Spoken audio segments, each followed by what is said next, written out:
Come on in, pull up a stool, and let me pour you a drink. And let's talk a little noir at the bar.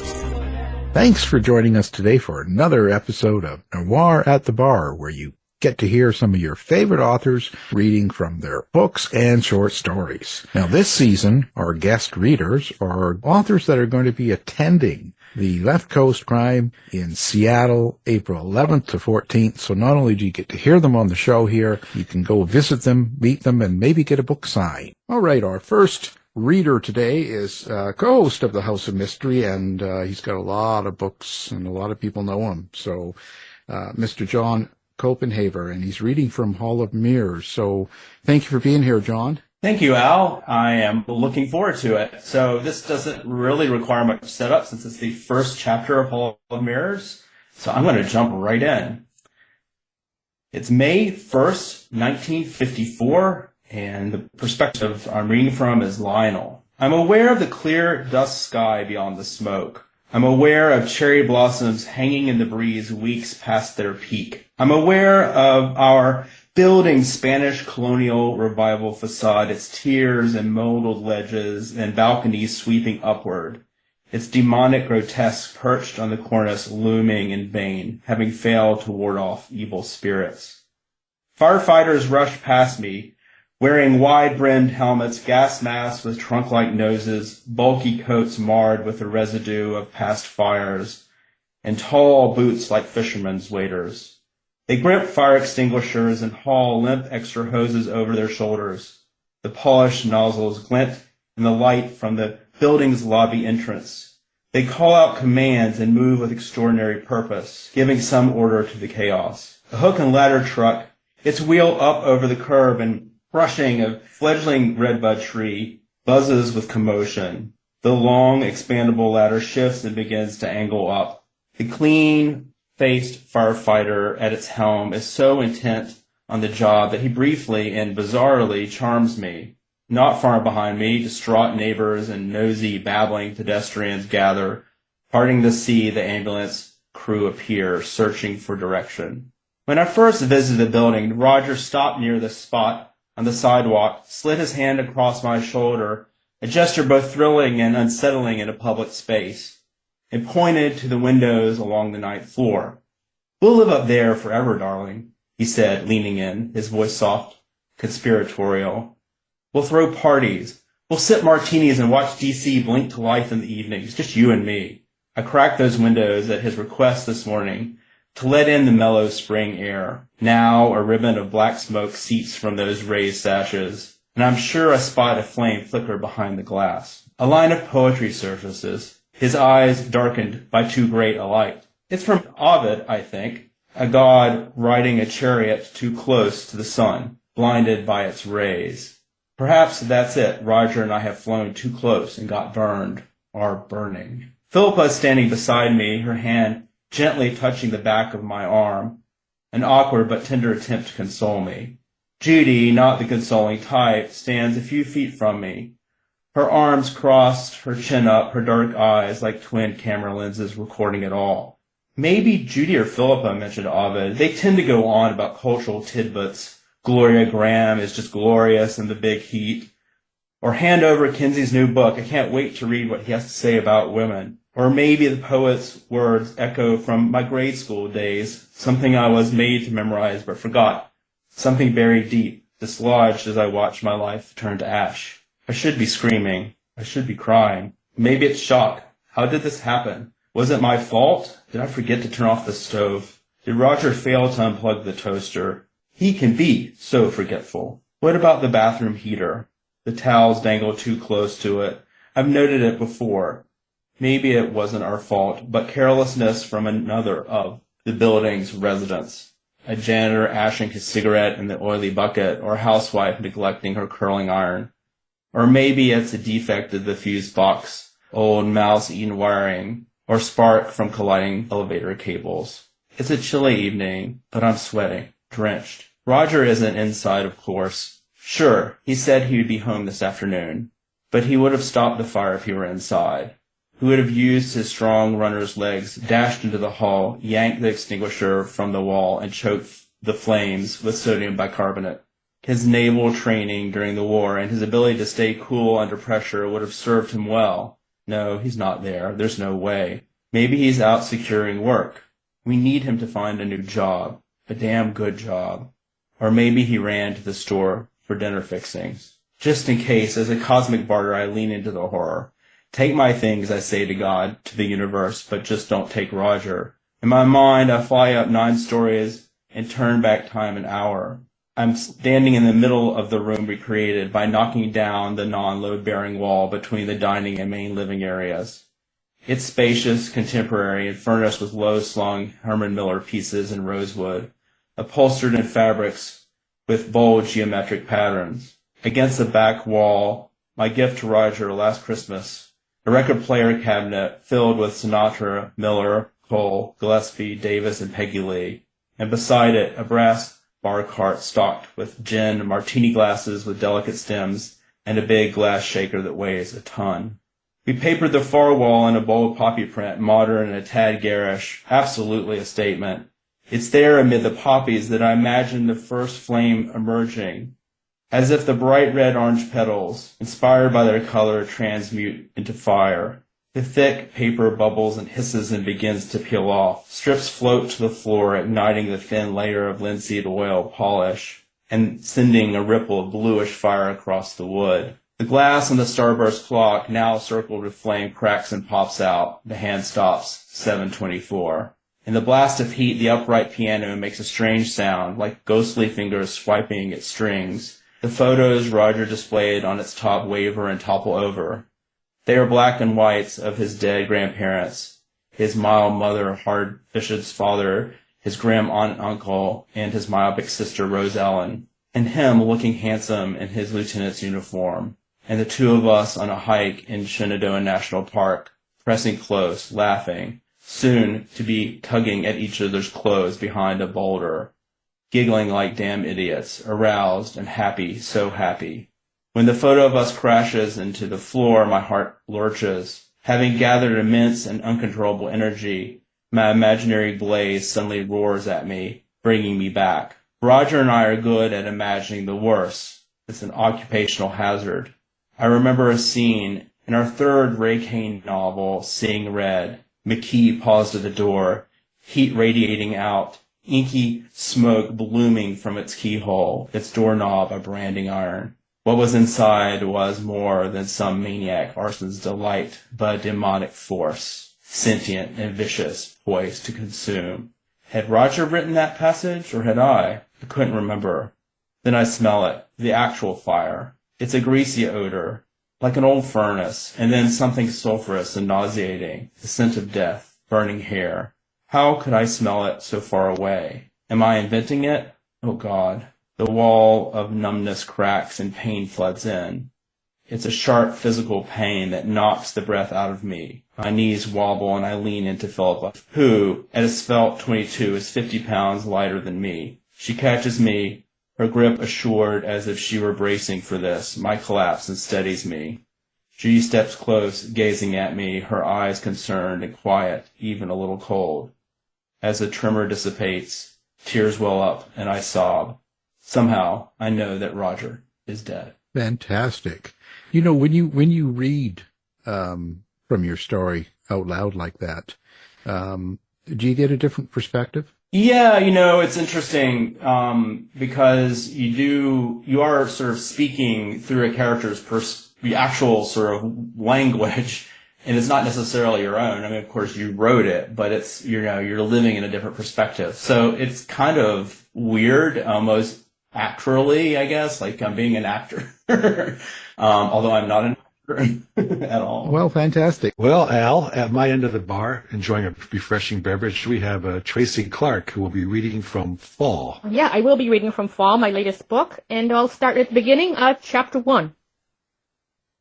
Detective Harriet Foster stared at her son's killer. She told herself that she needed to see if he'd changed in the 4 years since she'd seen him last, but that wasn't it. The test was for herself. Could she look at him and despise him less? Could she be in the same room again with Terrell Willem and not feel rage and contempt and an ungodly impulse to forfeit everything she was to end him? Willem was here for a resentencing hearing. She was here to give another impact statement. Willem couldn't have appeared more disinterested as he sat sullenly in his tan prison two-piece, his paunchy body, fueled by cheap prison carbs, squeezed into the county-issued uniform, its washed-out V-neck top revealing a dingy white T-shirt underneath. Foster stood at the front of courtroom 211 at the Cook County Courthouse, her hands resting on the lectern, but Willem wouldn't look at her. Slumped at the hearing table, dull eyes focused on his feet, he was here in body only. His lawyer, a young public defender, outwardly nervous, sat beside him, fiddling with papers, her bright green eyes, pixie-cut, and rosy cheeks strangely jarring in a place like this. Willem, now 22, had spent the last 5 years in prison for murdering her son Reg, but the look on the young man's dark face, the sneer, the vacantness of expression, told her that 5 years could have been 50 for all the difference they had made. No change. Terrell Willem was the same. Prison, free, here, there. He would always be this, and only this. She might have been able to bring herself to lament the loss of his potential, were it not for the fact that this waste had cost her the life of her 14-year-old son, her only child. But she was angry at more than Willem. Willem didn't amount to nothing on his own. Cognitively disadvantaged, he had been failed by a lumbering, inefficient school system, and by a mother who bore him at age 15 and hadn't a clue how to parent. Willem could barely read, had never held a job. He robbed and sold drugs and whatever else he needed to do to feed himself. His arms and neck were covered in violent tattoos that glorified death and killing and the gang to which he sold his soul. Detached from civility, devoid of remorse, Willem was a hard and nasty chaos machine with no conscience. Harry memorized his arrest record. She had learned all she could about Willem.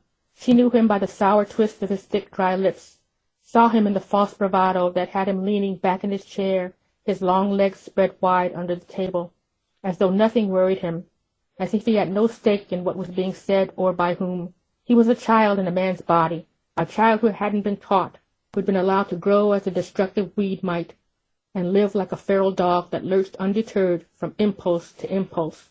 Willem had wanted Reg's bike, so he took it. But that hadn't been enough. He had to take Reg, too. Wasn't no big thing. People die all the time, dog. So what? Gave me the bike, but he was too slow giving up them good shoes, though. It's what he had said at trial. Then he chuckled, revealing 2 gold teeth. Foster still heard that chuckle in her nightmares. There'd been sneers at the trial, too, and eye rolls. More blank looks. At what point during the proceedings Willem had appeared to fall asleep and had to be nursed awake by his lawyer.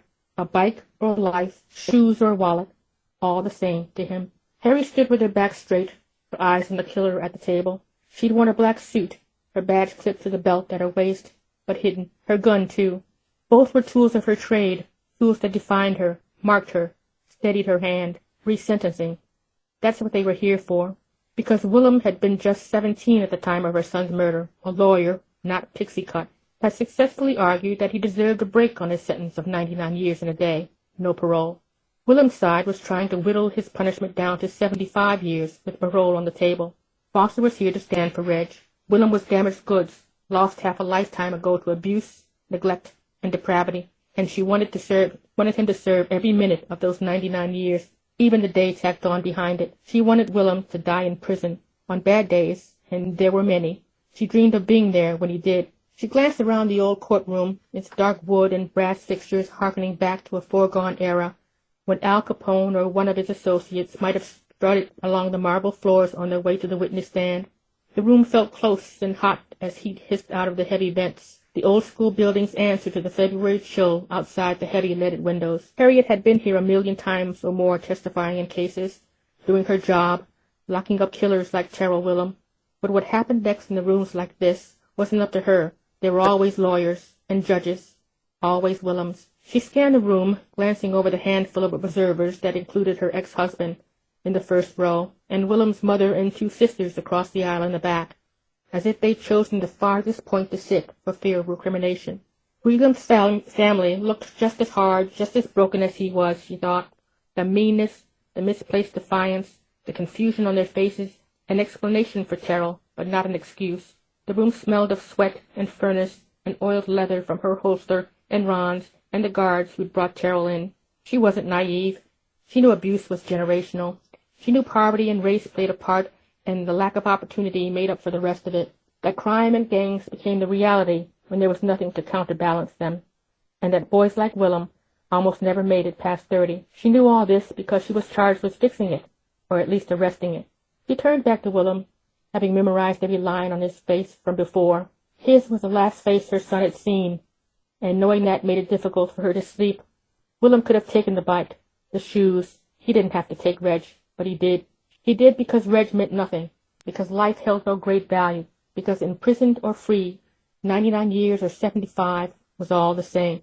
"When you're ready, Miss Foster," Judge Seresti said gently. He didn't have to identify her as a cop. Everyone knew it.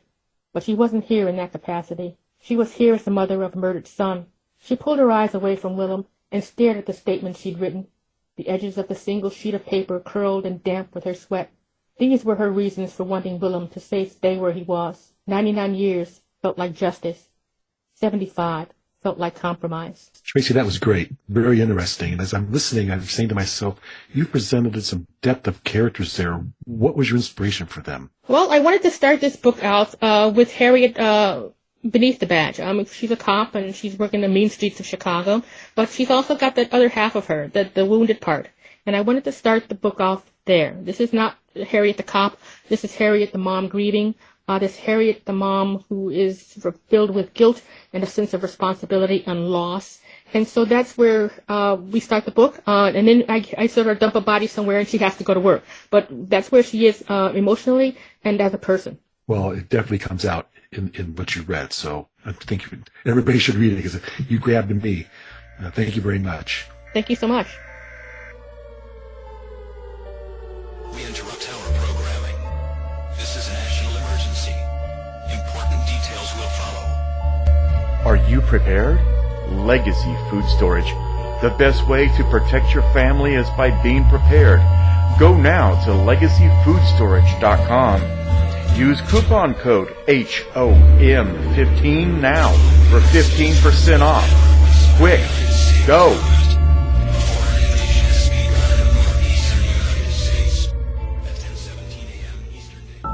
If you're a fan of stories that make you afraid to turn the lights off at night, then you will love Moonless Nocturne, Tales of Dark Fantasy and Horror. From attorney, former Air Force officer, special agent for the Air Force Office of Special Investigations, and Bram Stoker award-winning author, Hank Schwabel. Moonless Nocturne is a chilling set of 10 tales that offers an exquisite and impressive showcase of the author's talents that are sure to entertain and intrigue readers who love a good thrill. With an introduction by the iconic F. Paul Wilson, Moonless Nocturne is a gourmet platter of both red meat and rare delicacies, not only for aficionados of horror, mystery, thrillers, and suspense, but any connoisseurs of fantastic fiction. It's inventive and original. This collection has already been optioned for television and film by Lone Tree Entertainment and is certain to appeal to fans of King, Barker, Matheson, and Jackson. It's not the dark that should scare you, it's all the things that lurk there. Order your copy right now on Amazon or wherever books are sold. Moonless Nocturne, Tales of Dark Fantasy and Horror. From author Hank Schwabel. Now back to the show. Well, we've got the great mystery writer Connie Berry now, and she's going to be reading from the new book coming out, A Collection of Lies, and it's part of her Kate Hamilton Mysteries. I think it's book 5, so welcome, Connie. Well, thank you for having me. It is book 5. It's coming out in June. And I'm going to be reading from chapter 1. And I'll tell you, I can't do a really cool British accent. I actually can't even do a vaguely believable British accent. So you're going to have to imagine that. But Kate has just married her fiancé, Detective Inspector Tom Mallory, just being the operative word since a run-in with a drugs dealer almost sabotaged the wedding. But now they're honeymooning in Devon, and they're contemplating a possible career move for Tom from policing to nice, safe, private investigations. Thursday, January 2nd, the Old Bell Inn, Devon, England. Murderers can be perfectly ordinary people. Tom was stretched out atop the duvet, bare-chested and wearing his navy sweatpants. I'm serious, Kate. They're often people you'd never suspect. Small irritations build up, and one day they just snap. I once arrested a pensioner for stabbing her neighbor to death with a garden trowel because she was sure some of the weed killer he was spraying had drifted onto her prized roses. I started to laugh and my coffee went down the wrong way. That's not funny. He looked slightly hurt. I thumped my chest, trying to breathe. I'm sorry, but do you think all newlyweds chat about murder on their honeymoon? To be fair, the topic was hardly surprising. Tom was a detective inspector in the Suffolk Constabulary, but I was an antiques dealer and appraiser. Not a particularly treacherous profession. I was leading up to something. Tom picked up a blue folder. We'll be on Dartmoor tomorrow. It's time to think about our investigation. Listen to this. Of all the crimes in Devon's history, the most mysterious may be the case of Nancy Thorne, a 30-year-old lace maker from the lost Dartmoor village of Whitcomb Throop. Wait a minute, I interrupted him. What do you mean by lost village? How can an entire village be lost? Lots of reasons. Climate change, for one. Settlements that thrived during the medieval warm period were abandoned as the climate cooled. And during World War II, there were villages that, in other words, you don't know. I gave him a playful shove. Keep reading. Tom grinned. At 1 a.m. on the night of 7th September 1885, Nancy returned to the cottage she shared with her sister, a seamstress, in a state of incoherence. Her hair was disheveled. Her dress was torn and soaked with what appeared to be blood. For reasons never explained, neither the village doctor nor the local constable was called. Witnesses testified that Nancy arrived as usual for the 6 o'clock service at the village church, but left soon afterwards. The vicar, Edward Quick, assumed she had been taken ill. Later, concerned for Nancy's well-being, he called at the cottage where her sister Sally told him Nancy had not returned home. When Nancy finally did appear, she claimed to have no memory of the events of that night and could offer no explanation for the blood on her frock. The police launched an investigation, but as no person in the surrounding area had gone missing and no body, human or animal, was ever discovered, the case was closed. Nancy died at the age of 46 without ever speaking of the events that occurred that night. Tom closed the folder. Well, that's the case. Please don't tell me we're expected to solve a 140-year-old murder. No. This is what Nash says. The Museum of Devon Life, a small but highly regarded institution led by Dr. Hugo Hawksworthy, formerly of the Mary Rose Museum in Portsmouth, has received a sizable grant for a new exhibit to be called Famous Crimes in Devon's History. Your assignment will be to establish, if possible, the provenance of the dress. Did it really belong to the lace maker in question? Are the stains on the dress human blood? Can we identify the blood type or retrieve any DNA material? Tom looked at me over his glasses. What do you think? Interesting, I said in an offhand way, trying to hide a smile. I was fascinated, and Tom knew it. Sounds a lot safer than policing. Yes. He lay back and put an arm under his head. Leaving the force is a major decision. Our lives will change. We've already made one life-changing decision. Spending the rest of our lives together, that's turned out pretty well so far. So far? He gave me a cheeky smile. Jury's still out then. The real test will be when we get home, figuring out who cooks and who does the dishes, who squeezes the toothpaste tube from the middle, that sort of thing. I glanced around our suite. This isn't exactly real life. The old bell? Tom frowned. If I remember correctly, you called it nothing in the middle of nowhere. I meant it as a compliment. I know you did. He reached over and touched my cheek. The old bell, a former coaching inn near Oakhampton, was perched on a rise overlooking a wild, rushing stream. No fancy spa, no gourmet restaurant with tiny portions artistically presented, no signature cocktails, just comfortable beds, excellent cooking, gorgeous surroundings, and privacy. Frankly, I was getting a bit restless. I needed a challenge, and a blood-stained Victorian dress sounded right up my alley. A discreet knock on the door sent me scrambling for my cashmere robe, a wedding gift from my friend, Lady Barbara Finchley Ford. Coming. I pulled the soft fabric around my body and tied the sash. Breakfast, madam, came a voice from the hallway. I'll leave it outside, shall I? No, I opened the door. Come in. A middle-aged woman in a black skirt and white apron entered, balancing a large tray. We don't like to disturb our honeymoon couples. It's no problem. I can see that. She raised an eyebrow. probably assuming our matching black eyes and the gash on Tom's forehead, souvenirs from an encounter with a drugs dealer just before our wedding, were the result of a domestic dispute. Placing the tray on a table, she started to leave, then turned back. Always best to talk things out, my loves. We waited until the sound of her footsteps died away, then collapsed into laughter. An hour later, the coffee cold and our plates nearly empty, we were still in bed. Thinking about Nancy Thorne's dress? Tom asked. Actually, I was thinking about historical mysteries in general, uncovering the past. Everyone involved is long gone. No crime, no danger. I never learn. We should think about making a move, Tom said. I suppose so.